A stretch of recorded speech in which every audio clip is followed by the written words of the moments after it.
This is a 1970s Patagonia reverse pile cardigan. It was made from toilet bowl covers. Actually, toilet bowl covers that you see from the 70s, same exact material. That is why it's this weird color, and that's why it was this weird blue color.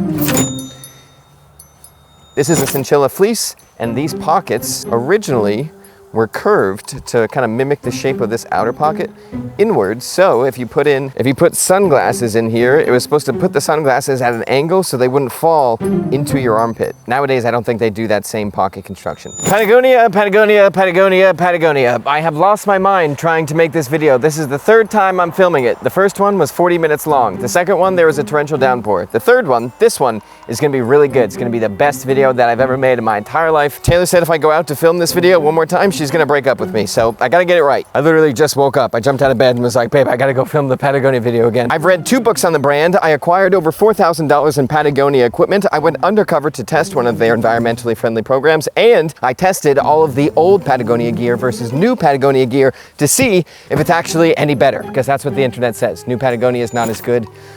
I don't know if I believe them on that, but I might after the testing. So, hello. I've had so much trouble making this video because Patagonia is one of the weirdest brands out there on the planet. They are touted as the most environmentally sustainable, friendly, crazy brand, but basically all of their clothing is synthetic. 65% of the entire world's clothing is synthetic, and 35% of the pollution in the ocean is because of synthetic clothing. And one of their flagship products, Fleece, is one of the biggest shedders of microplastics on the planet, which doesn't make sense off the rip. My friend Chance calls Patagonia Plastigonia. He's very proud of that name. I told him that I would mention it in the video. Some people think Patagonia is really hypocritical because they post ads like their 2011 Black Friday ad where they say, hey, stop buying our stuff, don't buy this jacket. But then there is a huge explosion in people buying that jacket. So it seems kind of like disingenuous advertising because they are making more. And what they are making more of is oftentimes more expensive than the competition, even though they make a lot of that stuff at the same factories as the competition. And then, of course, there is the idea that the founder, Yvon Chouinard, said that he never wanted to be a businessman, but he did start 2 businesses, and he did become a billionaire. This video will be driven by the 3 brilliant things Chouinard did to make Patagonia the monster that it is today. That is the overall frame. In between each of those points, we're going to do a head-to-head competition of old Patagonia gear versus new Patagonia gear to see which version of Patagonia makes the best stuff. And finally, we're going to finish off with one of the greatest Patagonia brag fests of all time when it comes to the environment. Took me a while to understand it, but now I understand it. This video starts with a journey. I went undercover to Patagonia of Freeport, Maine to see their worn wear repair program. Patagonia's worn wear program is pretty cool. It's essentially just used clothing, but you can go on Patagonia's website, you see the worn wear version, you get a cheaper version that's cleaned, restored, and still has the Patagonia warranty. That's cool. They also have a worn wear repair program where they will fix any garment, any brand, 1 fix per garment. I figured we could make it as challenging as possible, so I brought in Taylor's grandfather's 100% wool Pendleton flannel from the 1970s that is full of holes absolutely everywhere. It is basically trashed. I met Claire, and then I forget the other gentleman's name, but it was very cool. The people that you see in this video are the people that were there, and they said they'd give it a shot, so they began. Brilliant idea number 1. Make your products 5 times more expensive than the competition. The most important thing that we need to understand about Yvon Chouinard is that he's a pit bull, an absolute tank of a man. And he grew up in the golden age of outdoor sports, so he was fundamental in virtually every outdoor sport you can possibly imagine. His favorite, though, was climbing. And at the time, all that was available were iron pitons. The thing that when you're climbing up a mountain, you hammer it into the mountain, and then you climb up. Absolutely everybody and their mother were using iron pitons. And Chouinard was like, I like climbing, don't like the iron pitons, because when I pull them out of the mountain, they're basically done. They're one-time use, can't ever do anything with them again. So I'll make them out of steel so you can bang them in the mountain and then take them out, go up higher, bang them in the mountain again. So to buy them, they were 5 times more expensive, but they were reusable. And since they were reusable, you didn't have to take so many up the mountain, so you had a lighter load, which meant you could go up the mountain faster. And this is some real 1950s and 60s stuff. Chouinard went to a junkyard, got an anvil, put it in the back of his car, went to the library, rented a book on blacksmithing, made a piton, and became the biggest mountaineering gear company in the United States. I read 2 of his biographies, and they were both like, young Chouinard hated working, so he didn't. He worked 1 day a year and made 3 steel pitons. After that, he bought 3 houses because they were buy one, get 2 free. And what was really cool was that Srinard is an active climber and a very famous climber. There's documentaries that he's just in the background of. And that's really how he promoted his business. He was like, my pitons are better. I just flew past you on the mountain. And I was wearing these shorts, which are awesome. And I was wearing these Rugby shirts imported from Scotland that are great. And then Srinard immediately smacks into his first environmental problem. The steel piton that was being driven into mountains all across the country was also destroying mountains all across the country, which is no good.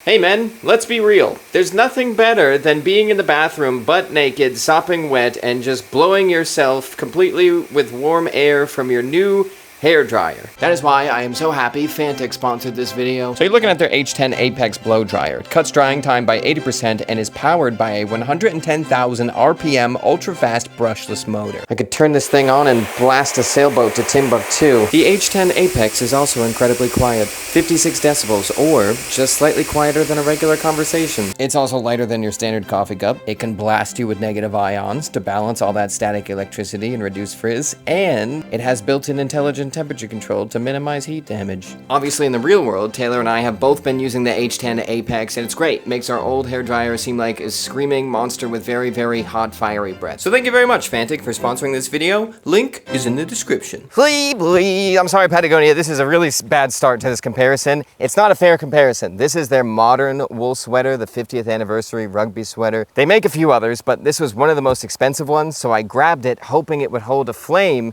to an old Patagonia sweater, and it did not. Which, in all fairness, sweaters used to be a very valuable tool when climbing up a mountain, so they had to be built differently, but this is just an entirely different animal. 100% virgin worsted wool, fantastic fit, great price because it's used. Absolutely.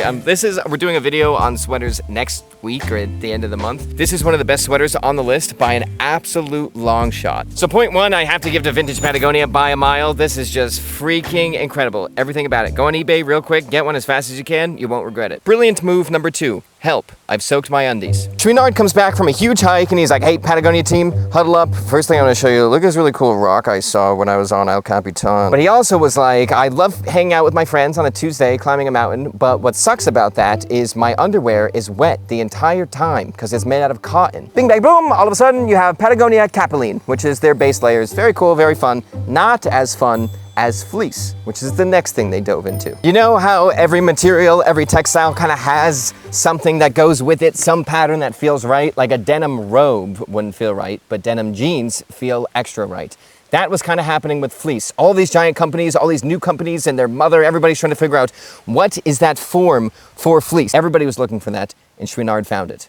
This is how he found it. First thing they did was very simple, just flip the fleece the other way. So now the pile is on the outside. Risky for marketing because now this is a very bold piece, but the first great thing that did was stop the open appearance of pilling. Can't see it anymore. And the second thing is it performed better with the pile on the outside because it would wick water out and dry much faster. They also added a funnel neck, which 1 is like a makeshift scarf, but 2 could prevent your neck from getting cut up from your climbing equipment, just like the Rugby sweaters. Brilliant. We also have incredibly bold colors, which is and was fundamental to Patagonia's success. Great for being seen when you're climbing a mountain and want to be seen, but also is great to be seen when you're walking the city streets and want to look really cool. It's also great marketing. Cuffs like this obviously got snagged or ripped up when you were climbing a mountain, but cuffs like this did not. They're much lower key and tougher. They then made a double-faced fleece, so fleece on the inside and the outside, which is totally pill-proof, warmer with a lighter weight, and just, you know, very bright and cool. Classic Patagonia. Love the orange. Did my voice come out really deep when I just said love the orange? I have to play that clip for Taylor when I get home. What's up, babe? Love the orange. That cracked the code, and now every single person in the world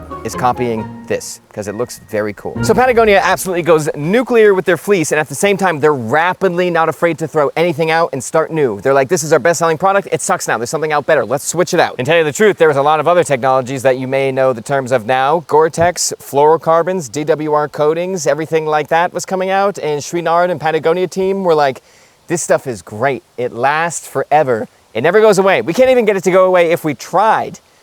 And now in 2025, we're like, goof, you should have tried. Literally everything in the frame of this video right now is probably coated in a little bit of plastic. Can you see that? These are all polyester fibers that break off of the fleece, fall on the ground, or go in your washing machine, and then they never go away because they're made out of plastic.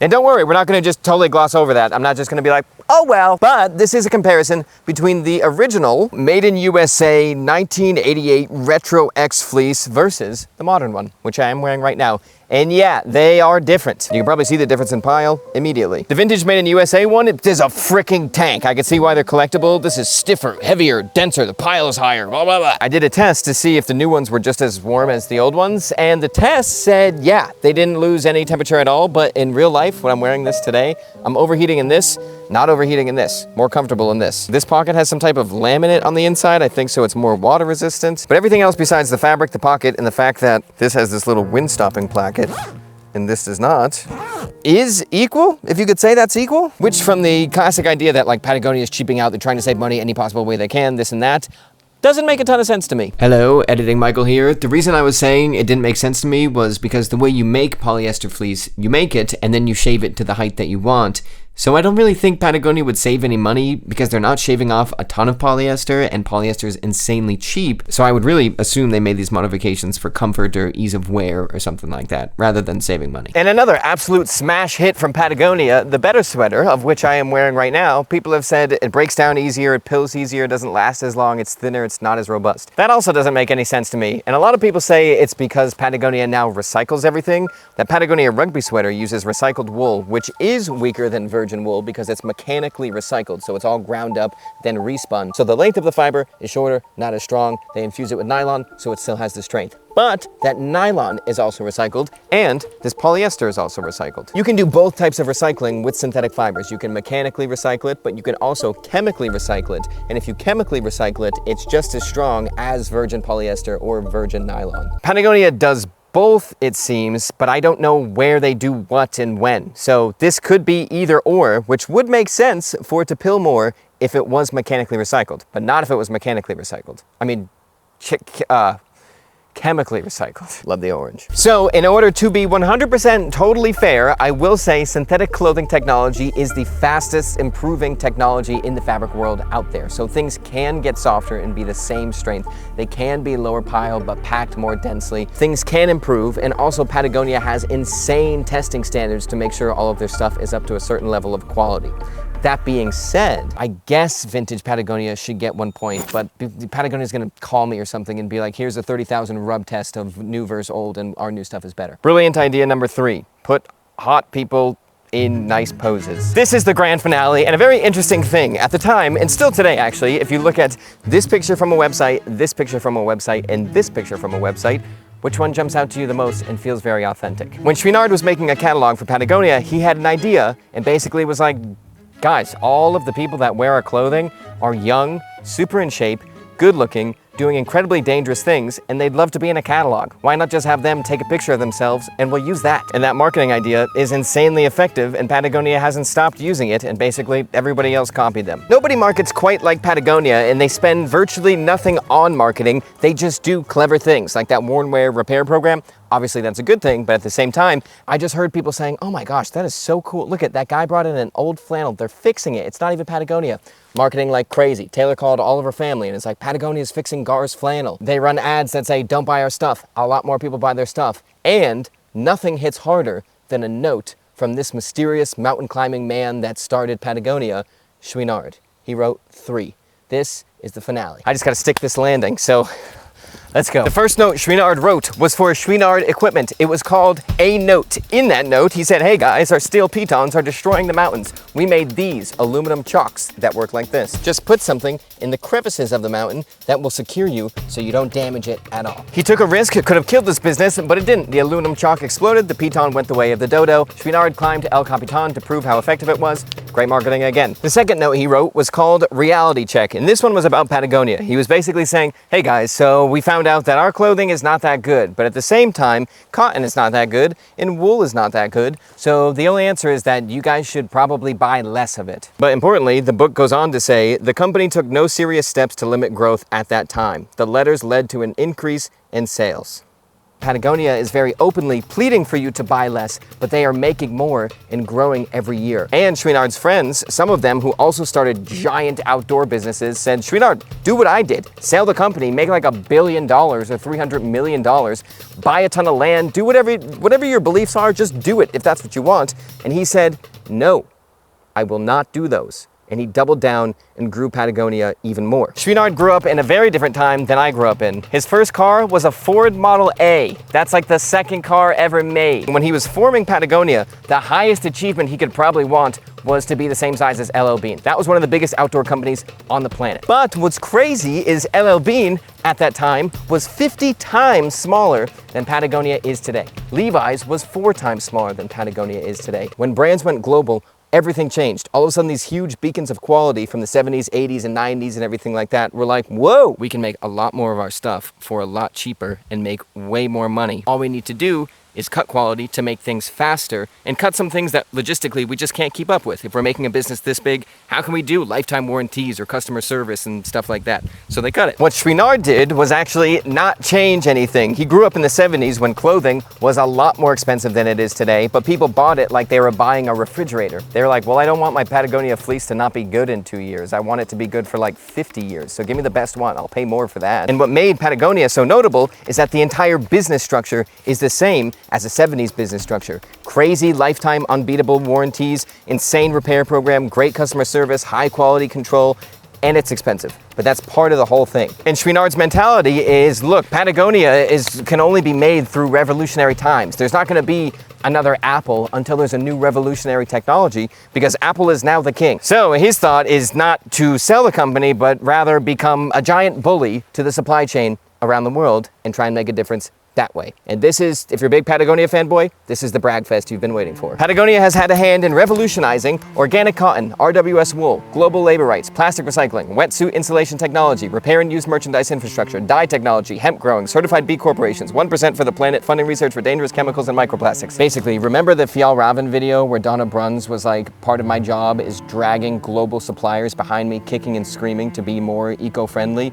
and it's really hard work? Imagine Donna and Fjallraven are fighting this battle against the suppliers like it's a Marvel movie, and then the big music starts playing, Patagonia flies in on a fire-breathing fleece, and they punch a zipper maker in the face and say, make the zippers without PFAS. Zipper company is not gonna wanna lose the Patagonia account. That's probably like 50 million zippers a year. So they change how they make zippers, and then that affects the global zipper supply. Gosh, so glad I got to use that graphic. Holly made this graphic for the first video, and I was like, I better figure out a way to put this in this video. So put all that together, and Patagonia's worn wear program has done 1 million pieces, but that repair infrastructure that they started may have done 1 billion. Who even knows? The actual impact that they've had on the clothing world is unfathomable. So regardless of your viewpoint on Patagonia, what you think about the brand and all of that, at the very least, they are saying, hey guys, we severely screwed up, and we are still screwing up. We're not doing a good job now, but we're gonna see if we can figure out how to fix this before your great-grandchildren are making snow angels out of microplastics the same color